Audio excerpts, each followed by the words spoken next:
Please rise now as we read the gospel for today. Our gospel message today comes from Luke chapter 2, verses 41 through 52. This is Jesus when he is at the temple as a boy. Every year, Jesus' parents went to Jerusalem for the feast of the Passover. When he was 12 years old, they went up to the feast according to the customs, and after the feast was over, while his parents were returning home, the boy Jesus stayed behind in Jerusalem. But they were unaware of it. Thinking he was in their company, they traveled on for a full day. Then they began looking for him among their relatives and friends. When they did not find him, they went back to Jerusalem to look for him.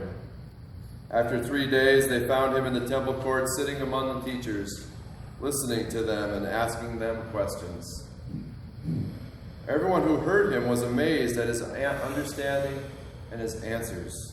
When his parents saw him, they were astonished also. His mother said to him, "Son, why have you treated us like this? Your father and I have been anxiously searching for you."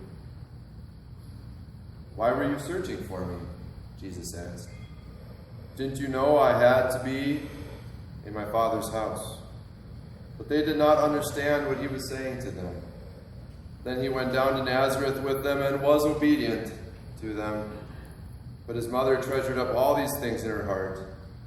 And Jesus grew in wisdom and stature and in favor with God and God's people. Our gospel message for today. Please be seated. Would you join me in a moment of prayer, please? Lord, as we journey together today through your words and delve into your message, may, as always, what you have to say to your people be spoken through me. Amen.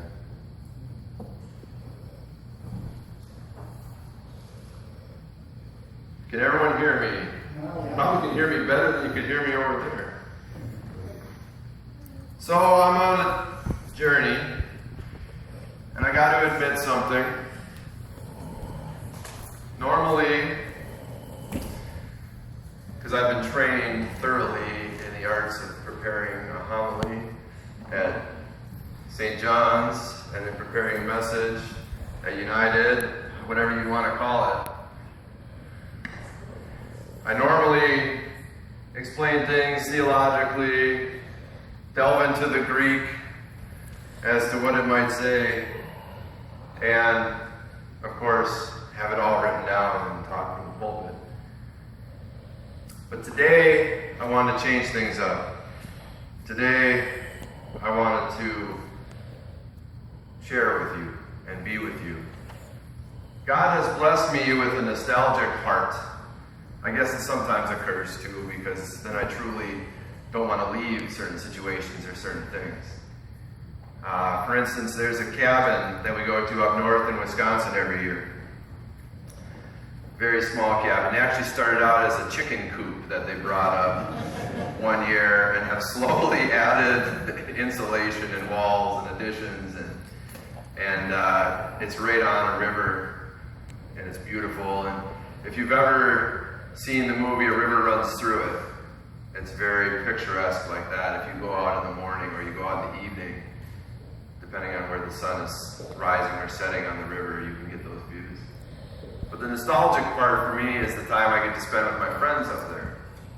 And every year I leave, I never know if we're going to make it the next year. Because of the way I am created and the way I am built, have told my friend whose family owns the cabin, I said, I could be living in Istanbul and I would come back for the cabin weekend because it means that much to me. But you just never know. And being with a nostalgic heart, I believe that when people part, that there should be parting gifts. And so this morning, as I was planning, and this week as I was planning for worship, I decided I wanted to give you all the gifts of just me, of what's on my heart, of what's been going on, and share some stories from my life with you all. If this was a movie, because you all know I'm a movie buff, because I've brought that up in many of my messages, this might be rated E for emotional. And it's definitely not going to win any Academy Awards or Best Picture or Best Sound, but it's my parting gifts to you all. I want to share a story with you all about some people that Amanda and I met when we were on a trip in Rome. So, Amanda and I had been blessed for our 10-year anniversary to be able to take a trip to Europe. And we went to Paris, which was amazing. And we went to this seaside that's in the Italian Riviera, in a place called Cinque Terre. There's a town called Vernazza. We stayed there for a few days. And we ended up in Rome. And all along your journey, of course, you run into people of all ilks and trades and sharing stories with each other and everything. But Amanda and I were out to dinner one night in like the busiest tourist thoroughfare. It goes from the Pantheon to the Trevi Fountain. And so, I mean, thousands and thousands of people every night are walking past this. And so, in all honesty, it's probably like the most inauthentic Italian food you're going to get in Rome. But we were hungry, and so we sat down at this restaurant. And we're just all bunched together. We weren't put next to these people for any specific purpose, well, that we knew of beforehand. Their names are Fred and Ann. Fred was telling us his story about a normal life. He, I think, worked for Boeing and had a great career at Boeing. And Ann, I believe, was a school teacher. And we were just kind of sharing as people do on these trips. And it was fun, it was nice, and we were just having good conversation. And then Ann asked us what we do. And I said that I was studying theology. And it was as if Ann had been waiting her whole vacation, or maybe a long, long time in her life, who knows, for someone to just be able to open up to. Here's this stranger halfway across the world. They were from Texas. We're from Minnesota. There's a stranger halfway across the world that you meet up in a restaurant. And Ann just opens up to me. And the reason I'm sharing this story with you is because the questions Ann had for me are questions that are maybe on all of our hearts. I know they're on mine, probably more often than I would like them to be. But see, Ann and Fred had lost a child. Very, very young, innocent child. And so for, 40 years, they'd struggled with this question of, how do we know God even exists? So I talked to Ann over a couple bottles of wine, but Ann and I spoke, and I said, and I can't tell you any concrete example of how God exists. But I know that I've experienced in my life, on my darkest day, coming around a corner, and all of a sudden I see the brightest bird, an indigo bunting, which against these windows, these beautiful, colorful windows, may not present a contrast, but against the grayness of that day, it just stood out in the sunlight. I've experienced God bursting through on a cloudy day in a ray of sunlight that just illuminates fall leaves in a way that's unimaginable. I've experienced God blessing my life with family and friends. And I've experienced God helping to see me through situations and circumstances where there is no explanation, and we just need to be present with people. And Ann said, that's nice.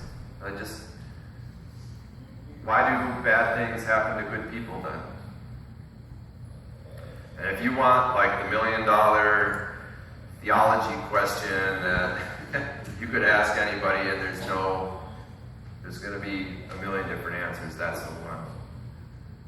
And I sat there thinking about it with Ann, and I said, bad things happen to all people. Bad things don't just happen to good people. It's because we love the good people in our lives so much, and because we cherish those people so much, that we are hurt more by those bad things, because we recognize them and we see them.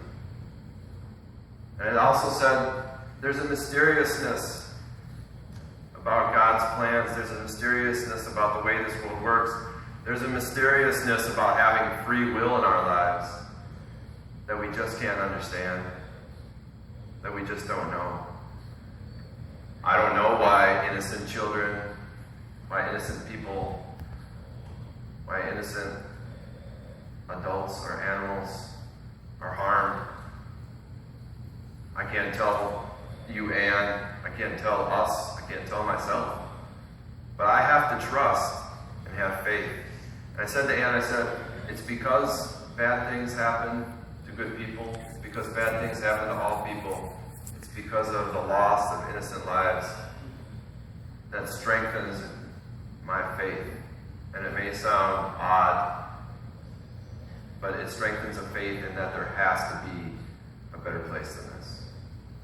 There has to be a place where God has provided us rest and peace and calm. And I can't explain to you the feeling that it was that Amanda and I had sitting there with Fred and Ann. But it almost felt like on this street where thousands and thousands of people were passing by, that God had took Amanda and I from Minnesota to Rome, and Fred and Ann from Texas to Rome, and placed us there to be with each other. Just like God has taken us from Winona, Minnesota, which is where I grew up, brought Amanda over from South Dakota and blessed her life by making her Minnesotan.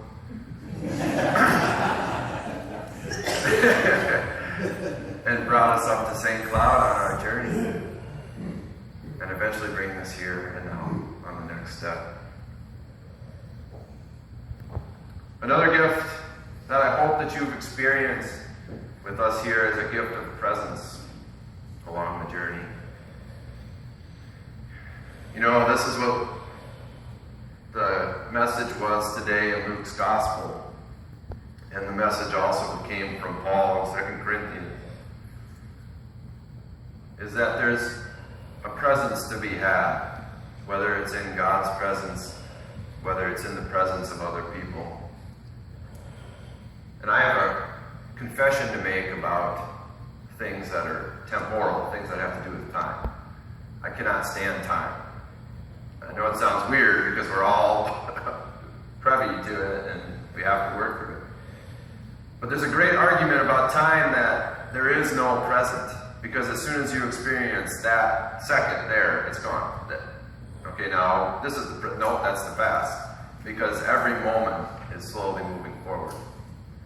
Almost like the quote, and it's been re-quoted by very many people, but you can never step into the same river twice.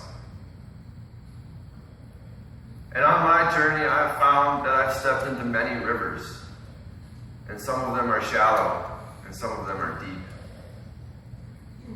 And I hope that the presence that I have been able to offer you all here is as deep as the gift of presence that you've offered our family.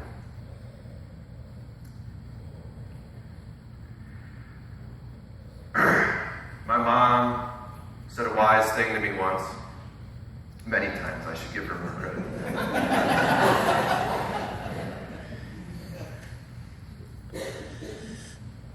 But she said, people come in and out of your lives at specific times for specific purposes. Because I asked her, I had friends, and I had these friends I had my best friend growing up, Rick.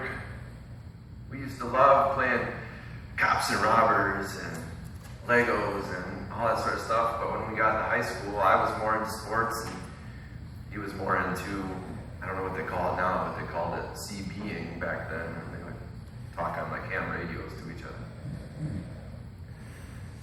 And so when I asked my mom, I said, I'm losing this friend. She said, you never lose that moment of your life.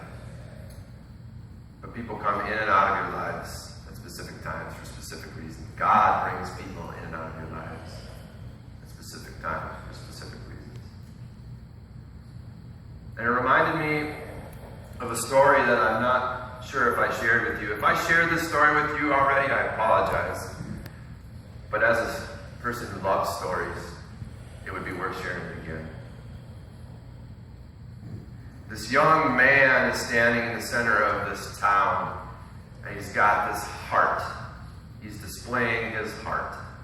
It's a beautiful, golden, shiny heart with no blemishes, with no stains, with no pieces missing. It's complete. And he's holding it up and he's showing the townsfolk. He says, look at my beautiful, perfect heart. And there's this chuckle from the back of the crowd. And this young man looks around and he says, hey, who's chuckling back there?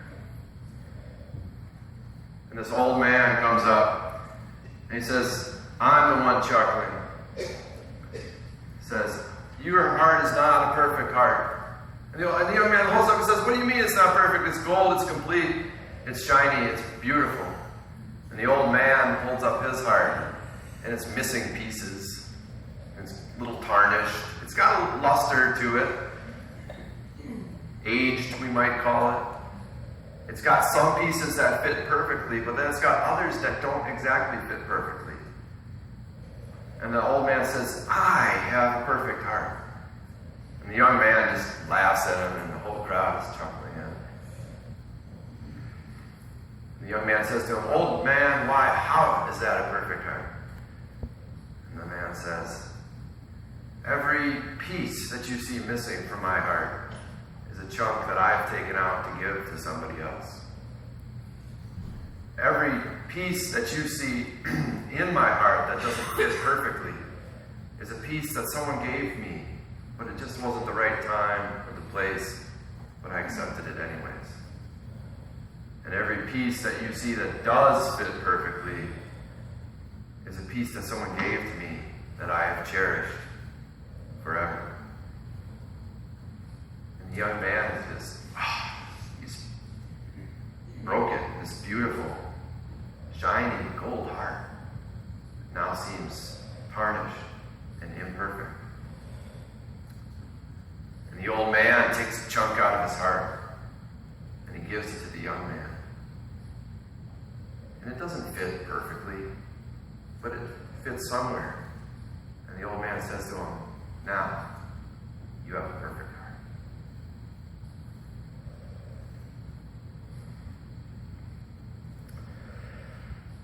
I'd like to end today with a poem. Many of you probably didn't know this about me, but I love to write poems.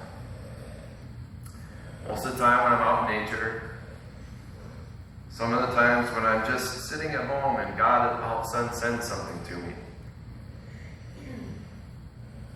But this poem really signified to me about journey. And this was a poem I wrote when I was experiencing a time of when I needed to learn about who is truly in control. Fittingly, the title of the poem is Control.